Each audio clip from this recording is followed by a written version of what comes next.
Assalamualaikum warahmatullahi wabarakatuh. Selamat malam. Perkenalkan, nama saya Bagus Rizky, NPM 19 10 80 10 44 dari Rombel 2. Kali ini saya akan mempresentasikan praktikum oceanografi. Asisten pada praktikum oceanografi ini adalah Kak Vini dan Kak Dia. Berikut adalah jurnal yang saya pakai untuk membuat praktikum.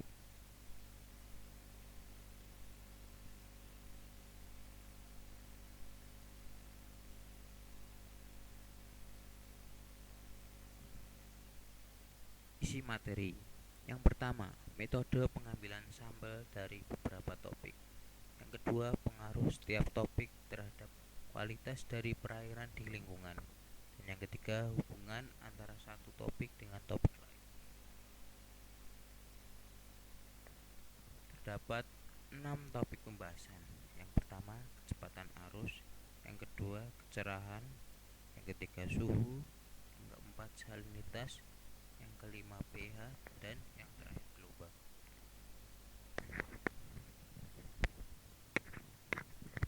Metode pengambilan sampel. Kecepatan arus diukur dengan menggunakan current meter. Sistem kerja dari jenis current meter ini berdasarkan pada putaran propeller atau baling-baling yang digerakkan oleh aliran air. Sebagai contoh adalah alat ukur arus jenis current meter. Kecerahan air laut diukur dengan cakram Secchi atau Secchi disk. Cakram Secchi berbentuk lingkaran serta berwarna hitam dan putih. Lalu suhu air laut diukur dengan menggunakan termometer. Termometer ada yang berbentuk digital dan berbentuk konvensional, yaitu menggunakan air raksa. Selanjutnya, salinitas diukur dengan menggunakan ATAGO hand refractometer. Satuan salinitas yaitu PPT part per thousand atau ppm part per million. Lalu pH diukur dengan pH meter dan kertas pH. Nilai pH berskala dari 0 sampai 14. Selanjutnya, gelombang diukur dengan menggunakan alat yaitu tiang skala, stopwatch, dan kompas. Pengaruh topik terhadap kualitas dari perairan di lingkungan. Pertama, kecepatan arus. Tingginya kecepatan arus dapat mempengaruhi sebaran salinitas yang ada. Arus laut memiliki kecepatan dan arah yang dapat membawa persebaran padatan tersuspensi, sehingga membuat pola persebaran kekeruhan dari daerah pantai menuju ke daerah laut mengikuti pola arus yang terjadi. Kedua, kecerahan air. Pola arus, kedalaman, dan substrat dasar perairan merupakan faktor tingginya nilai kecerahan di perairan. Substrat dasar perairan yang berbentuk lumpur juga mempengaruhi kecerahan yang terjadi. Banyaknya sedimen yang melayang di kolom air membuat sinar matahari yang masuk ke dalam perairan terhambat, sehingga nilai kecerahan akan berkurang. Menurut keputusan Menteri Negara Lingkungan Hidup Nomor 51 Tahun 2004, nilai kecerahan di perairan untuk biota laut adalah 3-5 meter. Yang ketiga, suhu. Menurut Nonji tahun 1993 menjelaskan bahwa pertumbuhan dan kehidupan biota air sangat dipengaruhi suhu air. Kisaran suhu optimal bagi kehidupan ikan di perairan tropis antara 28 sampai 32 derajat Celcius. Selanjutnya, salinitas. Salinitas merupakan faktor penting di penyebaran organisme perairan laut. Menurut Dahouri et al. Tahun 2001 menjelaskan, secara umum salinitas di permukaan perairan Indonesia rata-rata berkisar antara 32 sampai 34 ppt. dalam keputusan Menteri Negara Lingkungan Hidup Nomor 51 Tahun 2004 menjelaskan salinitas untuk biota laut berkisar antara 33 sampai 34 ppt. Jadi, salinitas yang baik pada suatu perairan berkisar antara 32 sampai 34 ppt. Yang kelima, pH. Menurut Effendi tahun 2003 menyatakan sebagian besar biota akuatik sensitif terhadap perubahan pH dan menyukai nilai pH yang berkisar antara 7 sampai 8,5.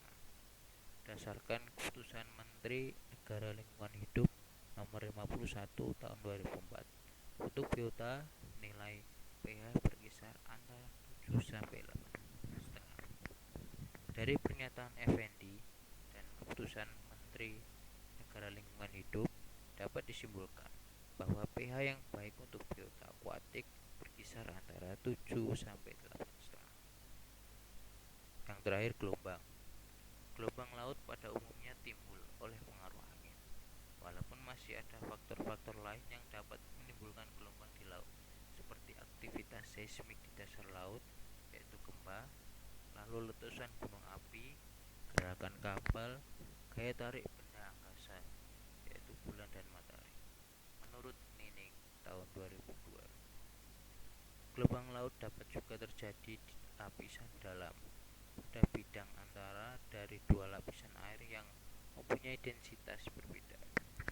Gelombang ini disebut gelombang dalam atau internal waves. Gelombang laut dapat mempengaruhi kekeruhan suatu perairan. Hal ini karena pergerakan air laut membawa zat-zat tersuspensi di kolom air menyebar ke berbagai arah.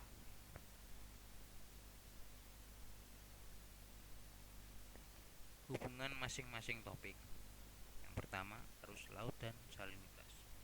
Arus laut berperan dalam persebaran salinitas yang terjadi.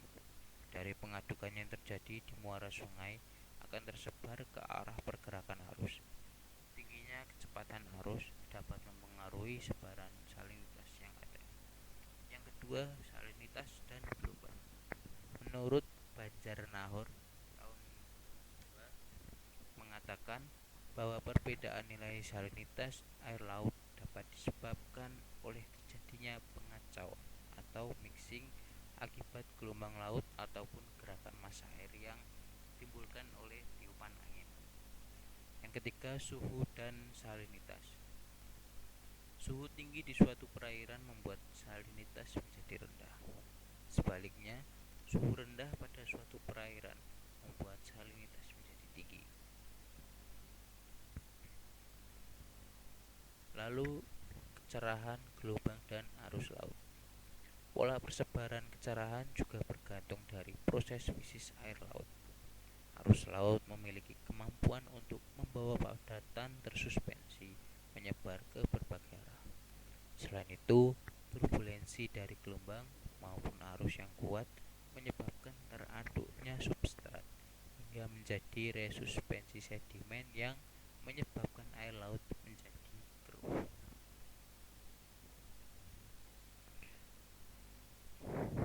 Oke, sekian presentasi dari saya. Apabila ada kekurangan maupun kesalahan, saya mohon maaf. Wassalamualaikum warahmatullahi wabarakatuh.